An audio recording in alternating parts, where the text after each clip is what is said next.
मुफ्ती साहब अस्सलाम वालेकुम वरहमतुल्लाह। वालेकुम अस्सलाम वरहमतुल्लाहि वबरकातुह। मुफ्ती साहब जैसे कि आज मैं कब्रिस्तान में आया था तो मेरे मन में एक सवाल आया जी। जी जी।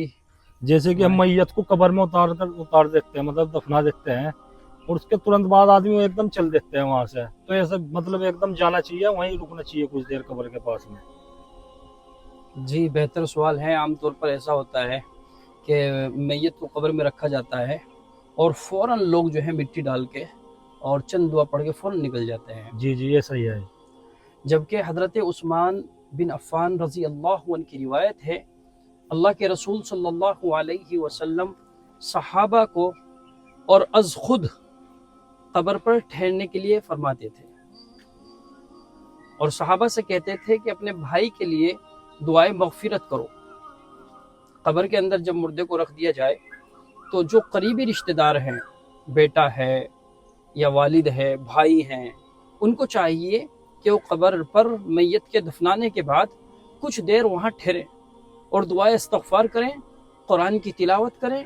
इससे फ़ायदा ये होता है कि जो फरिश्ते फ़ौरन आते हैं, अल्लाह के नबी ने फरमाया कि फरिश्ते आते हैं और सवाल करते हैं, तो फरिश्ते आते हैं और सवाल करते हैं तो मुर्दे को उनसियत मिलती है उससे, उनसियत मतलब यानी उसको जो है एक किस्म का सुकून। सुकून मिलता है और उसको जो है घबराहट नहीं होती, यानी उसको ये लगता है कि मेरे अपने हैं मेरे पास।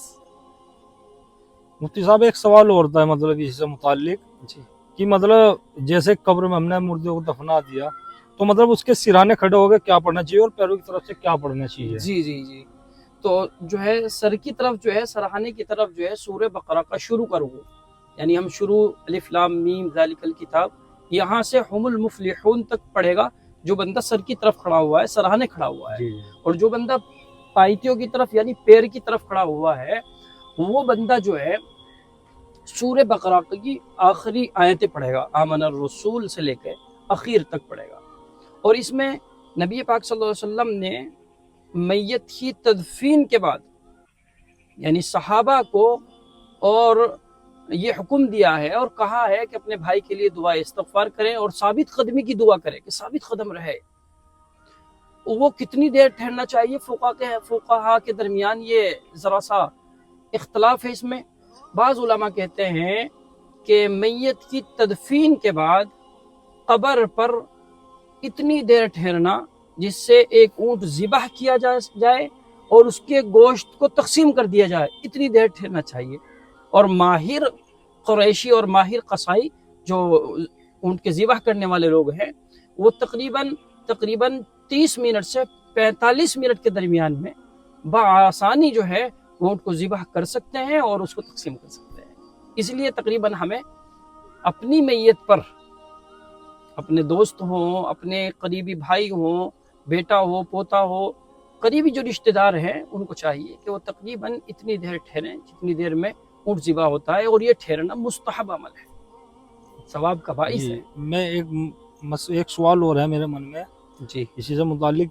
क्या मुर्दा मतलब जो मतलब दफना के जब चलते हैं तो क्या उसे इंसान की पैरों की महसूस होते हैं, पैरों जी की जी जी चलना? जी जी। जैसे मैयत को कब्र में दफना दिया जाता है जी जी और दफना कर चलते हैं, तो मैयत से सवाल करने के लिए फरिश्ते आते हैं जी जी और उसको बिठाते हैं, और वो जो है मैयत जो है अपने उन लोगों को जो उसको दफनाने आए हैं उनको पुकारता है, आवाज लगाता है, उसको पैरों की आहट, चलने की आहट महसूस होती है और उसकी आवाज को सकलैन के अलावा यानी जिन और इंसान के अलावा दूसरी मखलूकात सुनती हैं। जी। मुफ्ती साहब एक सवाल और है बस, मतलब थोड़ा जी टाइम जी नहीं, जी ज़्यादा नहीं। बताएं। मतलब कुछ ऐसा होता है कि जैसे हमारे माँ बाप का इंतकाल हो गया और हम उनसे माफ़ी तलाफ़ी नहीं करवा पाए, मतलब अपनी, या मतलब हमारे माँ बाप इंतकाल कर गए और मतलब वे हमसे नाराज़ थे, तो मतलब हम ऐसा क्या करें कि जो मतलब हम, अल्लाह पाक हमें माफ़ कर दो और हम अपने माँ बाप के लिए मतलब जो अल्लाह पाक उनकी मग़फ़िरत कर देते, ऐसा क्या अमल करना चाहिए? जी जी, बेहतरीन बात है। यानी अगर कोई औलाद अपने वालिदैन की उनकी ज़िंदगी में इताअत नहीं कर सकी जी जी और उनकी नाफरमान थी, जी अब जी इंतकाल हो गया है, वालिदैन चले गए हैं, वालिद चले गए हैं, वालिदा चली गई है, अब एहसास हो रहा है जी कि जी शायद वो ज़िंदगी होते ज़िंदा होते और हम उनकी जो है क्या करते, खिदमत जी करते जी और बिल्कुल। उनको राज़ी करते। और चूंकि वालिदैन का राज़ी होना अल्लाह का राज़ी होना है, जी तो ऐसी औलाद को चाहिए कि वो अल्लाह से वालिदैन के लिए दुआ इस्तग़फ़ार करे اور جو اپنے والدین کی اطاعت نہیں کی ہے، ان کے ساتھ گستاخی کی ہے، ان کا دل دکھایا ہے، اس پر شرمندہ ہوں، اس پر جو ہے اللہ سے توبہ و استغفار کرے اور ان کے لیے ایصال ثواب کرے. اور بڑا ایصال ثواب یہ ہے کہ نماز کے بعد عام طور پر اور ایسے کسی بھی وقت ان کے لیے دعا استغفار کریں، اور جو قرآنی آیت ہے وہ پڑھیں، رب ارحمہما کما ربیانی صغیرا ربنا اغفر لی ولوالدی وللمؤمنین یوم یقوم الحساب. یعنی اللہ سے ان کی مغفرت کی دعا کریں. جب ان کی مغفرت کی دعا کی جائے گی تو اللہ تعالیٰ اس بندے کو جو نافرمان تھا اطاعت اور مطیع اور فرمانبردار والوں کی فہرست میں، لسٹ میں شامل فرما دیتا ہے.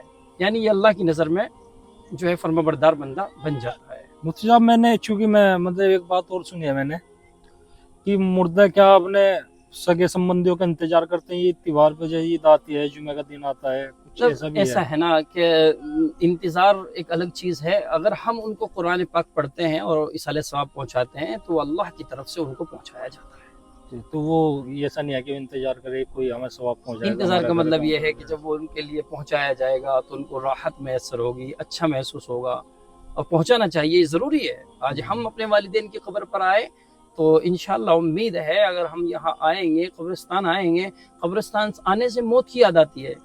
تو موت کی یاد آتی ہے تو مطلب یہ ہے کہ انسان کو اپنی فکر ہوگی کہ آئندہ تمہیں مرنا بھی ہے تو نیک کام کرنے چاہیے. اور چونکہ زندگی کب ختم ہو جائے میرے عزیز معلوم ہی نہیں ہے. صبح سے شام اور شام سے صبح ہو جاتی ہے.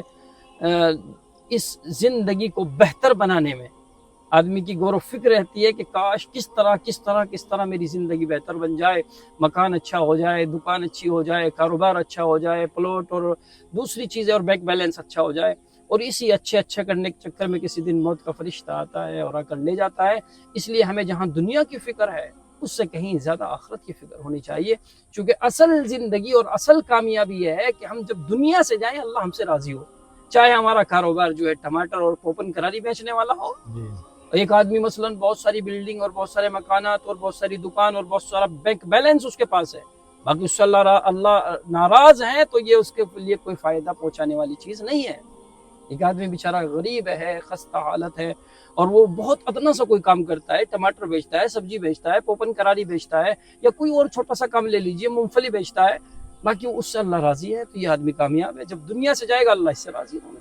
اور اصل آخرت کی زندگی ہے. ہمیں چاہیے کہ ہم آخرت کی زندگی پر نظر رکھیں، چونکہ یہ عارضی ہے، یہ دنیا امتحان گاہ ہے، اس کو چھوڑ کے جانا ہی ہے اور پھر اللہ کے حضور حاضر ہونا ہے، اور تمام کیے ہوئے کا اور جو اپنی زندگی ہم نے گزاری ہے اس کا ہمیں حساب دینا ہے. مفتی صاحب جو آپ نے قبر سے متعلق ہمیں بات بتائی، آپ ہمارے لیے دعا کریں کہ اللہ ہمیں اس پہ بھی عمل کرنے کی جی اللہ تعالی ہم سب کو، آپ کو بھی، مجھے بھی، اور ہمارے ناظرین کو بھی اللہ تعالی عمل کی توفیق مرحمت فرمائے. قرآن و احادیث کے مطابق اللہ تعالی ہم سب کو عمل کرنے والا بنائے اور نبی سے سچی محبت اللہ ہمیں عطا فرما دے، اور خاص طور پر اللہ تعالی ہم سب کو اپنی رضا عطا فرمائے. مفتی صاحب ایک چھوٹا سوال تھا اور بس، جی زیادہ ٹائم نہیں لوں گا. مطلب کیا جیسے ہم نے دین کی بات سنی، کیا ایسے ہی دین کی بات کو پہنچانا، دوستوں کو شیئر کرنا، اتنا ہی ثواب اسے ملے گا؟ جی انشاءاللہ اللہ کی ذات سے امید کی جا سکتی ہے کہ تم پر جو آیت، جو چیز جو تمہیں معلوم ہے وہ دوسروں کو پہنچانا، یہ نبی کی تعلیم بھی ہے، شریعت کی تعلیم ہے. اللہ کے نبی صلی اللہ علیہ وسلم نے خود بلغوا انی ولو آیا، اللہ کے نبی نے فرمایا اگرچہ تم ایک آیت آتی ہو، ایک چیز آتی ہو، ایک بات آتی ہو دین کی اور بھلائی کی، اچھی بات تمہیں آتی ہے تو تم دوسرے کو سکھاؤ، انشاءاللہ اس کا مطلب اسے دوسرے تک پہنچا. اللہ کی ذات سے امید ہے کہ اس میسیج کو اور اس چیز کو ہم دوسروں تک پہنچائیں گے، اور کسی نے عمل کیا تو انشاءاللہ ضرور ثواب ملے گا. ٹھیک ہے، السلام علیکم. وعلیکم السلام.